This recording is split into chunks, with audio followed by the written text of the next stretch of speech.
നമസ്കാരം കൂട്ടുകാരെ, മൈസൂർ ട്രിപ്പിന്റെ സെക്കൻഡ് പാർട്ടിലേക്ക് എല്ലാവരേക്കും സ്വാഗതം ചെയ്യുന്നു. ഈ കാണുന്നവരെല്ലാവരും കേരളത്തിന്റെ പല ഭാഗത്തു നിന്നും വന്ന് ഇപ്പോൾ ഒരു കുടുംബമായി മൈസൂർ നഗരം കാണാൻ വന്നിരിക്കുകയാണ്. ഇത് സെക്കൻഡ് ഡേ മോർണിംഗ് ആണ്. അപ്പൊ രാവിലെ തന്നെ ഞങ്ങൾ കാണാൻ പോകുന്നത് മൈസൂരിലെ സെന്റ് ഫിലോമിനാസ് ചർച്ചാണ്. ഏഷ്യയിലെ ഏറ്റവും ഉയരം കൂടിയ പള്ളികളിൽ ഒന്നാണ് ഈ ഫിലോമിനാസ് ചർച്ച്. ഇപ്പോൾ ഈ കാണുന്ന ഇരട്ട ഗോപുരത്തിന് 175 അടി പൊക്കമുണ്ട്. ആകാശത്തു നിന്ന് നോക്കുമ്പോൾ കുരിശിന്റെ രൂപത്തിലാണ് ഈ പള്ളിയുള്ളത്. രാവിലെ കുർബാന നടക്കുമ്പോഴാണ് ഞങ്ങൾ അവിടെ ചെന്നത്. ആ സമയത്ത് ടൂറിസ്റ്റുകൾക്ക് പള്ളിയുടെ ഉള്ളിലേക്ക് പ്രവേശനമില്ല. അപ്പോൾ ആ പള്ളി ചുറ്റി കിടന്ന് കാണാമെന്ന് വിചാരിച്ചു. 1936 നിയോ ഗോതിക് ശൈലിയിലാണ് ഈ പള്ളി നിർമ്മിച്ചിരിക്കുന്നത്. ഇതിൻ്റെ വാസ്തുവിദ്യ ജർമ്മനിയിലെ കോളോൺ കത്തീഡ്രലിൽ നിന്ന് പ്രചോദനം ഉൾക്കൊണ്ടതാണ്. നിയോ ഗോതിക് ശൈലിയിൽ 3 പള്ളികളാണ് ഉള്ളത്. ഒന്ന് ജർമ്മനി, രണ്ടാമത്തെ ന്യൂയോർക്ക്, പിന്നെ മൂന്നാമത്തെ നമ്മുടെ മൈസൂരിലെ പള്ളിയാണ്. ഈ പള്ളിയുടെ ഫ്രണ്ടിലായിട്ട് തന്നെ സെന്റ് ഫിലോമിനയുടെ വെണ്ണക്കൽ പ്രതിമയുണ്ട്. ഈ സെന്റ് ഫിലോമിനാസ് ചർച്ച് എങ്ങനെ വന്നോ നിങ്ങൾക്ക് അറിയണ്ടേ? പറഞ്ഞു തരാം. ഗ്രീസിലെ രാജകുമാരിയായിരുന്നു ഫിലോമിന. കർത്താവിൻ്റെ മണവാട്ടി ആകണമെന്നായിരുന്നു കേവലം 13 വയസ്സുകാരിയായ ഫിലോമിനയുടെ ആഗ്രഹം. ആ സമയത്താണ് റോമിലെ ചക്രവർത്തി തൻ്റെ രാജ്യം ആക്രമിക്കാൻ വരുന്നുവെന്ന വിവരം ഫിലോമിനയുടെ അച്ഛൻ അറിയുന്നത്. ഇതറിഞ്ഞ നിമിഷം സന്ധ്യസംഭാഷണത്തിനായി പുറപ്പെട്ടു. തങ്ങളുടെ രാജ്യം ആക്രമിക്കരുത് എന്ന് അപേക്ഷിച്ചു. അവരുടെ ആവശ്യം അംഗീകരിക്കാൻ റോമിലെ ചക്രവർത്തി തയ്യാറായി. പകരം ഒരു നിബന്ധന വച്ചു. ഫിലോമിനയെ വിവാഹം കഴിക്കണം. താൻ കർത്താവിൻ്റെ മണവാട്ടി ആകണം എന്നാണ് ആഗ്രഹിക്കുന്നതെന്നും അതുകൊണ്ട് ഈ വിവാഹം നടക്കില്ലെന്നും ഫിലോമിന വിനയത്തോടെ അപേക്ഷിച്ചു. ഇതറിഞ്ഞ ചക്രവർത്തി കേവലം 13 വയസ്സുകാരിയായ ഫിലോമിനെ ചാട്ടുവാറുകൾ കൊണ്ട് അടിക്കുകയും ദേഹോപദ്രവം ഏൽപ്പിക്കുകയും പിന്നീട് കൊലപ്പെടുത്തുകയും ചെയ്തു. 1802 റോമിൽ വച്ചാണ് ഈ സംഭവ വികാസങ്ങൾ നടക്കുന്നത്. പിന്നീട് ഫിലോമിനയുടെ എന്ന് കരുതുന്ന കുറെ ബൽഗങ്ങളോട് കൂടിയ കല്ലറ കാണപ്പെടുകയും ചെയ്തു. പിന്നീട് നടന്ന കുറെ അത്ഭുത പ്രവർത്തികളുടെ അടിസ്ഥാനത്തിൽ ഫിലോമിനയെ വിശുദ്ധയായി പ്രഖ്യാപിച്ചു. ഇപ്പോൾ സെന്റ് ഫിലോമിനയുടെ തിരുശേഷിപ്പ് സൂക്ഷിച്ചു വച്ചിരിക്കുന്ന പവിത്രമായ സ്ഥലമാണ് മൈസൂരിലെ ഈ പള്ളി.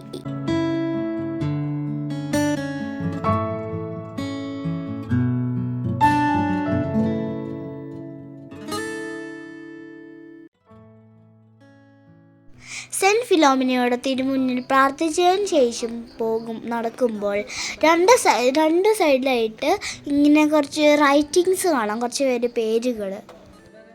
ഇതെല്ലാം ആ പള്ളി നിർമ്മിച്ച ആൾക്കാരുടെ പേര് എന്നാണ് പറയപ്പെടുന്നത്.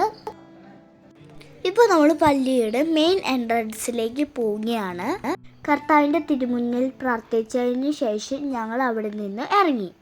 ക്രിസ്മസ് പ്രമാണിച്ച് പള്ളിയുടെ സൈഡിൽ നല്ല മനോഹരമായ ഒരു പുൽക്കുഴ ഉണ്ടാക്കിയിട്ടുണ്ടായിരുന്നു. അപ്പോൾ അവിടുത്തെ സുന്ദര കാഴ്ചകൾ കണ്ടിട്ട് വരാം.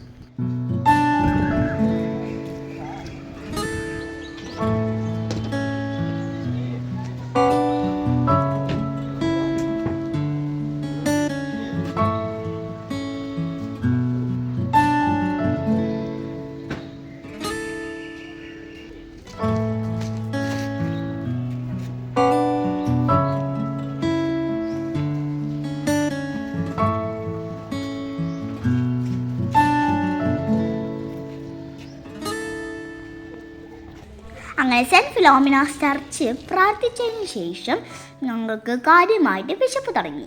അപ്പോഴത്തേക്ക് നമ്മുടെ ഹോട്ടലിൽ ഫുഡൊക്കെ റെഡി ആയിരുന്നു കേട്ടോ. ഈ സെന്റ് ഫിലോമിനാസ് ചർച്ചിൻ്റെ നേരെ ഓപ്പോസിറ്റുള്ള ഒരു ഹോട്ടലിൽ നിന്നാണ് ഞങ്ങൾ ഭക്ഷണം കഴിച്ചത്. ഞങ്ങളുടെ കൂടെ വേറൊരു യൂട്യൂബറും കൂടി ഉണ്ടായിരുന്നു. അതാണ് അജ്മീർ ഖാൻ അങ്കിൾ. ബ്രേക്ക്ഫാസ്റ്റിന് ഒത്തിരി ഓപ്ഷൻസ് ഉണ്ടായിരുന്നു. നല്ല ചൂട് മസാല ദോശ, നല്ല ചൂട് പ്ലെയിൻ ദോശ, നല്ല ഉപ്പുമാ, പിന്നെ നല്ല പൂരി ബാജി.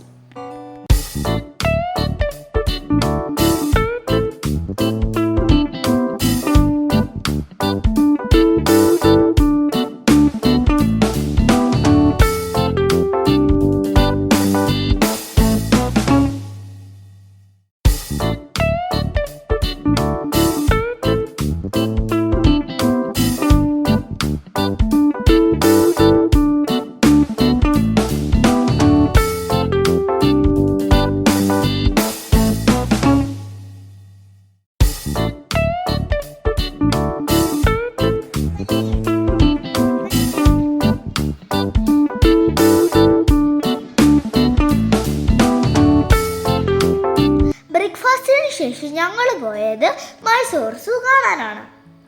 ബസ്സിൽ നിന്ന് ഇറങ്ങിയ ഉടനെ ടൂറിസ്റ്റുകളെ ആകർഷിക്കാനായിട്ട് ചെറുകിട വിൽപ്പനക്കാരും നമ്മുടെ കൂടെ ഉണ്ട്. ഇതാണ് അപ്പോൾ മൈസൂർ സൂവിലേക്കുള്ള എൻട്രൻസ്. അതുവഴി കയറി കഴിഞ്ഞാൽ നമുക്കൊരു ചെക്കിംഗ് ഉണ്ട്. ഈറ്റബിൾ ഐറ്റംസ് ഒന്നും ആ സൂവിൻ്റെ ഉള്ളിലേക്ക് അലോഡല്ല. ചെക്കിംഗ് ചെയ്തതിന് ശേഷം നമ്മൾ ആദ്യം കാണുന്നത് ബേർഡ്സിൻ്റെ സെക്ഷനാണ്. പലതരത്തിലുള്ള വെറൈറ്റി ബേർഡ്സ് ഉണ്ട്. മൈസൂർ കൊട്ടാരത്തിൽ നിന്ന് ഏകദേശം 700 മീറ്റർ അകലത്തിലാണ് ഈ ഒരു സൂ സ്ഥിതി ചെയ്യുന്നത്. മൈസൂർ സൂ അല്ലെങ്കിൽ ചാമരാജേന്ദ്ര സുവോളജിക്കൽ ഗാർഡൻസ് എന്നാണ് ഈ ഒരു സൂ അറിയപ്പെടുന്നത്. ഇന്ത്യയിലെ ഏറ്റവും പഴക്കമുള്ളതും ലോകത്തിലെ തന്നെ ഏറ്റവും പഴക്കമുള്ള ഒരു സൂ ആണ് ഇത്. 1320 ആനിമൽസ് ഉണ്ടെന്നാണ് പറയപ്പെടുന്നത്. പെട്ടെന്ന് ഈ സൂ കണ്ടു തീർക്കാമെന്ന് ആരും വിചാരിക്കേണ്ട. ഇതൊരു 3-4 മണിക്കൂർ എടുക്കും ഈ ഫുൾ സൂ കാണാനായിട്ട്.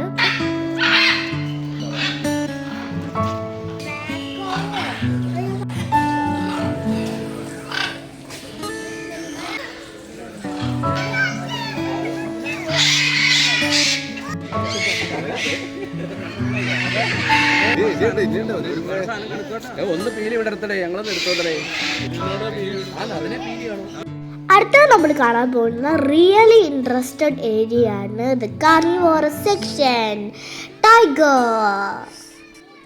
ടൈഗേഴ്സിന്റെ എല്ലാ വെറൈറ്റീസും ഇവിടെ ഉണ്ട്.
അങ്ങനെ കാർണിവോറസ് സെക്ഷൻ കഴിഞ്ഞതിന് ശേഷം ഞങ്ങൾ നടക്കുന്നത് ചിമ്പാൻസികളുടെ ലോകത്തേക്കാണ്.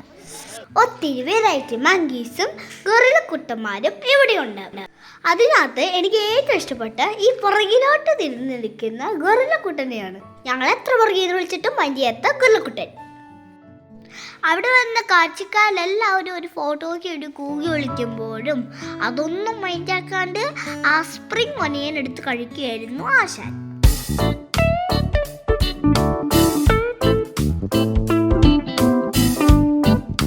നമ്മുടെ ചിമ്പാൻസിക്കുട്ടൻ്റെ വാസസ്ഥലം ഒന്ന് നോക്കി, എന്ത് മനോഹരമായിട്ടാണ് ഡെക്കറേറ്റ് ചെയ്തേക്കണേന്ന് നോക്കി. അവൻ്റെ ചാടിക്കടിക്കാൻ കുറച്ച് അഴകളും ഊഞ്ഞാലാടാൻ കുറച്ച് ഊഞ്ഞാലും കെട്ടിക്കൊടുത്തിട്ടുണ്ട്.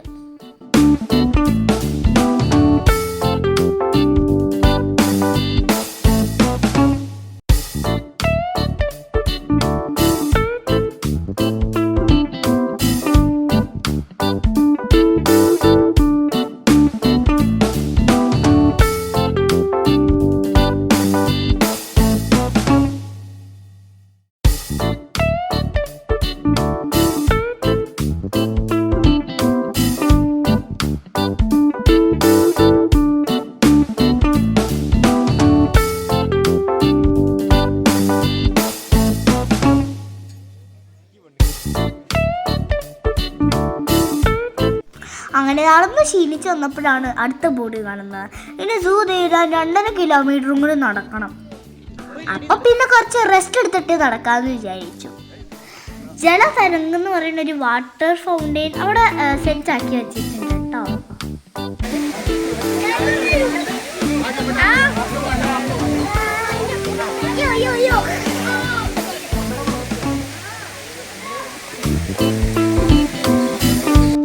അങ്ങനെ അമ്മയോടൊപ്പം കുറച്ച് സെൽഫി വീഡിയോസ് എടുക്കുമ്പോഴാണ് നമ്മുടെ ആനക്കുട്ടന്മാരെ കാണുന്നത്.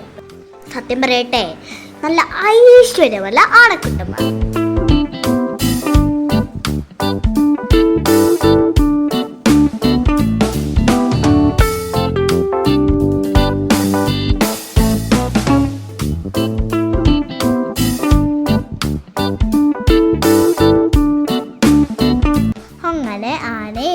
കാട്ടുപോത്തിനെയൊക്കെ കണ്ട് നടന്ന് ക്ഷീണിച്ചപ്പോൾ ഒരു ഐസ്ക്രീം കഴിക്കാമെന്ന് വിചാരിച്ചു.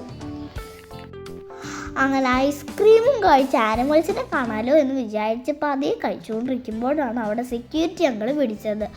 അവിടുന്ന് വാങ്ങിച്ച ഐസ്ക്രീം അവിടെ തന്നെ കഴിച്ച് തീർത്തിട്ട് വേണം അടുത്ത ആനിമൽ സെക്ഷനിലേക്ക് പോകാൻ. ഈറ്റബിൾസ് ഒന്നും അലോഡല്ല. അങ്ങനെ കുറേ നടന്ന് ഞങ്ങൾ മൈസൂർ സൂവിൻ്റെ എക്സിറ്റിലേക്ക് എത്തി. അപ്പോൾ അതാ നീണ്ട കഴുത്തുമായി നമ്മളെ തന്നെ നോക്കിയിരിക്കുന്നു നമ്മുടെ ജിറാഫ്. സാധാരണ സൂവിൽ പോയാൽ ഈ കാഴ്ചയൊന്നും കാണാൻ പറ്റില്ല. ഞാൻ ഫസ്റ്റ് ടൈമാണ് ജിറാഫിനെ കാണുന്നത്. ആ സെക്ഷൻ്റെ ഫ്രണ്ടിലായിട്ട് തന്നെ ഒരു ജിറാഫിൻ്റെ മോഡലുണ്ട്. അതിനകത്ത് നമ്മുടെ ഹൈറ്റ് കാൽക്കുലേറ്റ് ചെയ്യാൻ പറ്റും. അങ്ങനെ എൻ്റെ ഹൈറ്റൊക്കെ നോക്കി സായൂജ് അടങ്ങിയതിന് ശേഷം ഞങ്ങൾ അവിടുത്തെ പോന്നു. അങ്ങനെ നമ്മൾ നടന്ന് അവസാനം മൈസൂർ സൂവിൻ്റെ എക്സിറ്റിലേക്ക് എത്തി. എക്സിറ്റ് എന്ന് കണ്ടപ്പോൾ തന്നെ ഞങ്ങൾക്ക് ഭയങ്കര സന്തോഷമായി. കാരണം അത്രയേറെ നടന്ന് ക്ഷീണിച്ചിരുന്നു. ഒരു മിനിമം 3 to 4 hours നടന്ന് കാണാനുള്ള കുറച്ച് കാഴ്ചകൾ ആ ഒരു സൂവിനകത്തുണ്ട്. അങ്ങനെ സൂവിലെ മിണ്ടാപ്രാണികളോട് ടാറ്റ പറഞ്ഞ് ഞങ്ങൾ സൂവിൽ നിന്ന് ഇറങ്ങി. അപ്പോൾ ഇത്രയുള്ള ഇന്നത്തെ വീഡിയോ. അപ്പോൾ ഇന്നത്തെ വീഡിയോ ഇഷ്ടപ്പെട്ടെങ്കിൽ ലൈക്ക് ചെയ്യുക, ഷെയർ ചെയ്യുക, കമൻറ്റ് ചെയ്യുക. പിന്നെ ഫോളോ ചെയ്യും, ബെല്ലൈക്കനും പിന്നെ കമൻറ്റ് ബോക്സിൽ കമൻറ്റും ചെയ്യണേ കൊടുക്കാറേ. ബൈ കൊടുക്കാറേ. ബൈ.